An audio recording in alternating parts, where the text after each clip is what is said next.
क्या आप जानते हैं कि आपकी खुशियों की चाबी किसके पास है? हम अक्सर सोचते हैं कि जब लोग हमारे साथ अच्छा व्यवहार करेंगे, तब हम खुश होंगे। जब दुनिया हमारे अनुसार चलेगी, तब हमें शांति मिलेगी। आज की यह कहानी आपका यह भ्रम हमेशा के लिए मिटा देगी। एक बहुत ही विद्वान गुरु थे। उनका स्वभाव बहुत ही शांत और सरल था। वे हमेशा मुस्कुराते रहते थे, चाहे परिस्थिति कैसी भी हो। एक दिन उनके एक शिष्य ने उनसे पूछा, गुरुजी, मैंने आपको कभी दुखी नहीं देखा। लोग आपके बारे में भला बुरा कहते हैं, आपकी निंदा करते हैं, लेकिन आपके चेहरे की चमक कम नहीं होती। आपकी इस अटूट शांति का रहस्य क्या है? गुरुजी मुस्कुराए और बोले, पुत्र, इसका उत्तर मैं तुम्हें एक कहानी से देता हूँ। गुरुजी ने बताना शुरू किया। एक बार एक कस्तूरी मृग था। वह बहुत ही विशेष हिरण था। उसके शरीर से एक बहुत ही दिव्य और मनमोहक सुगंध आती थी। जब उस हिरण को वह खुशबू महसूस हुई तो वह पागल सा हो गया। उसने सोचा कि इतनी सुंदर सुगंध कहाँ से आ रही है। वह हिरण उस खुशबू को खोजने के लिए पूरे वन में भागने लगा। वह कटीली झाड़ियों में गया, ऊंचे पर्वतों पर चढ़ा, गहरी गुफाओं में भटका। उसने अपना पूरा जीवन उस खुशबू के स्रोत को खोजने में बिता दिया। वह थक गया, लहूलुहान हो गया, लेकिन उसे वह खुशबू कहीं नहीं मिली। अंत में जब वह हिरण मृत्यु के करीब था और अपनी अंतिम सांसें ले रहा था, तब अचानक उसकी नाक अपनी ही नाभि के पास पहुंची।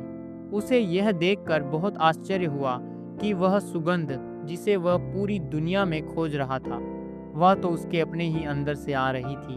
वह खुशबू उसकी अपनी ही थी।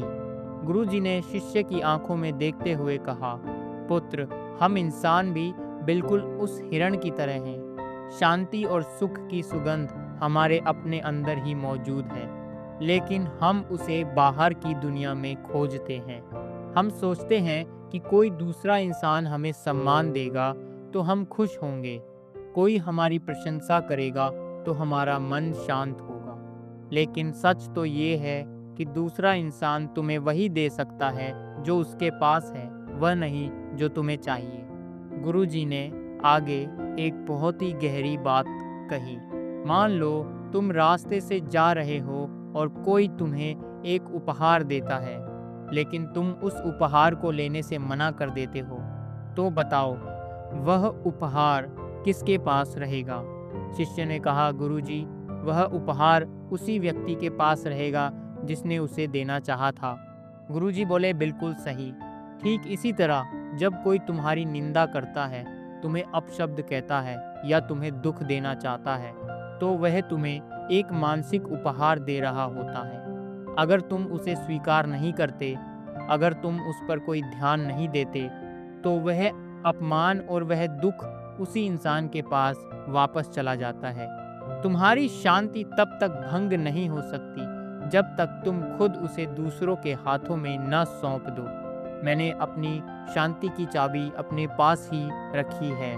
कोई मुझे गाली दे या मेरी पूजा करे, मैं उसे अपने भीतर प्रवेश नहीं करने देता।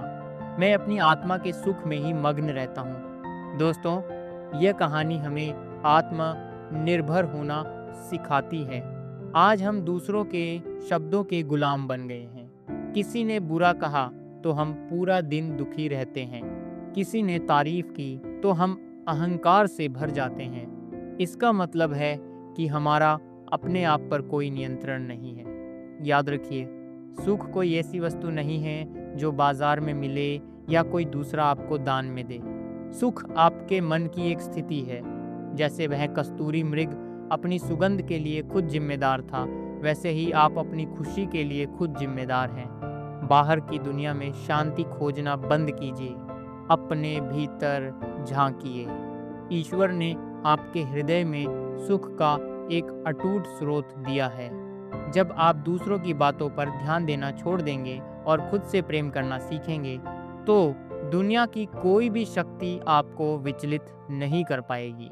स्वयं में स्थिर रहिए, क्योंकि असली स्वर्ग आपके भीतर ही है।